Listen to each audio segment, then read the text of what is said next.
What is a spiritual experience? Let's come to this first. You need to understand this. This body is something that you gathered slowly, is that so? Everything that's here is something that you gathered. Your mind is a gathered phenomena, accumulated phenomena, body is an accumulated phenomena. So what you call as myself is the spirit, if you want to call it that way. It's a very contaminated word, so I generally don't use it, but now that you're using the word spirituality, it is the spirit. So if your life is about that, then you're spiritual. If your life is about the body, it is about the mind, it is about what's around you, we say you're material because these are accumulated things. What you accumulate can be yours, can never ever be you. That much is clear to us, isn't it? So whether you gathered stones or diamonds or what, they can be yours, but they can never ever be you. So when we say spirituality, we are saying it's about you. It is not about furniture in the house. After some time, people treat you like a furniture. Body is like furniture for us to sit and stand, isn't it? Mind is another kind of furniture to do things. So this is not about furniture, this is about you. So spiritual process means it's about you, not about your furniture, not about your property, not about the things that you can gather and lose. So what is the experience of that? Let's not go about trying to describe, this is the experience of that. All I'm saying is, it is about this. So why is it that furniture is there and you're missing? Because somewhere you don't know what you're doing. Somebody put it in a big way, saying they know not what they're doing. A few basic things of eating, sleeping, reproduction, you're doing it the way it has to be done. Everything else is freaked, you understand?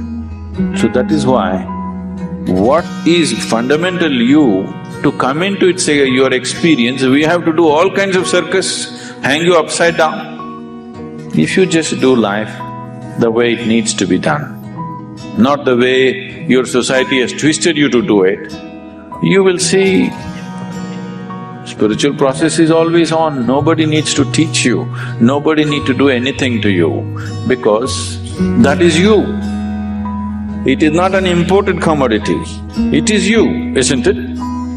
It is essential you. Your body is imported, your mind is imported, isn't it so? But what is you has always been there. What is there to do about it? There is nothing to do about it. Too much sabudana, so we have to clear it a little bit. So right now, your life has become about things that you gather and not about you. Because of that, it is like this.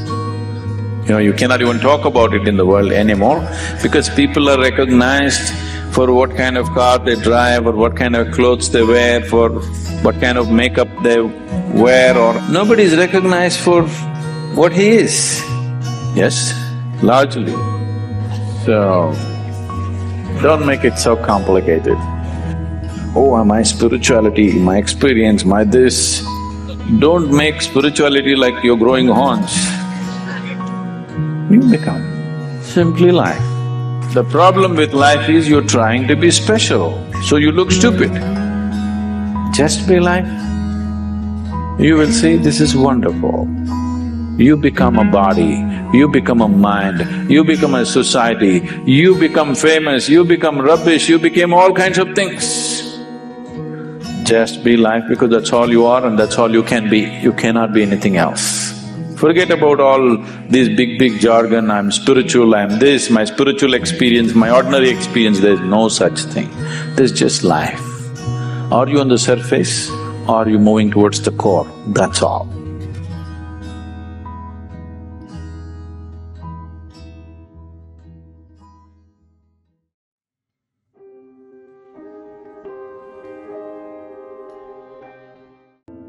Disciple Janak went to the master Astavakra for spiritual instructions and said to him, "O master, how can I know myself?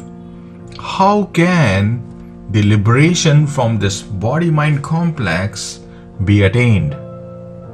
Astavakra then replied, if you wish to know yourself as you truly are, then discard as poison all those things which increase your identification with body and mind. If you want to know your divine, infinite nature, then discard all those things right away which affirm in you the feeling that you are the body, you are the mind. Janak did what his master asked him to do and finally realized his true nature. When he came to realize his true nature beyond this body-mind complex, he said to him, Naham deho name deho bodhoham iti nishchai kevalyam iva samprapto na smarati akritam kritam. O Master, I have come to realize that I am not the body, nor is the body mine. I am the one infinite consciousness pervading the entire cosmos. In the whole universe, I alone am. Realizing this, I have attained the supreme everlasting bliss and have gone beyond all sorrow and suffering. So you see, disciple Janak, after knowing his true nature as consciousness, said, I am not the body, nor is the body mine. And the experience of majority of the people in this world is just the opposite, is just the reverse. They say, I am this body, or they say this body is mine. And this is the root of all your sorrow and suffering, identification with body and mind. And this identification exists only in mind. Just ponder over it, just contemplate over it, and see for yourself where this identification really exists. It cannot be shown to you because it exists in your mind. For millions and millions of years, you have identified with this body.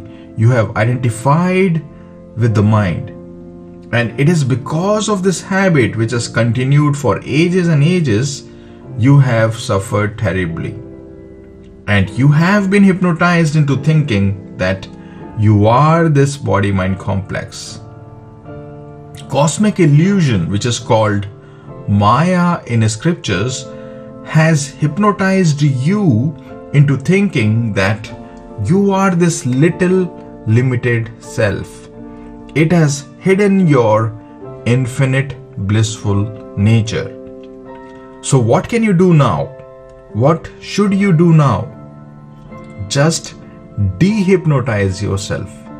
And how can you go about it? How can you go about dehypnotizing yourself? Just practice your spiritual disciplines and meditate over these teachings. And soon you will come to know the truth. Soon you will discover the infinite being within this little cage of flesh and bones, which you call the body. And you are that infinite being.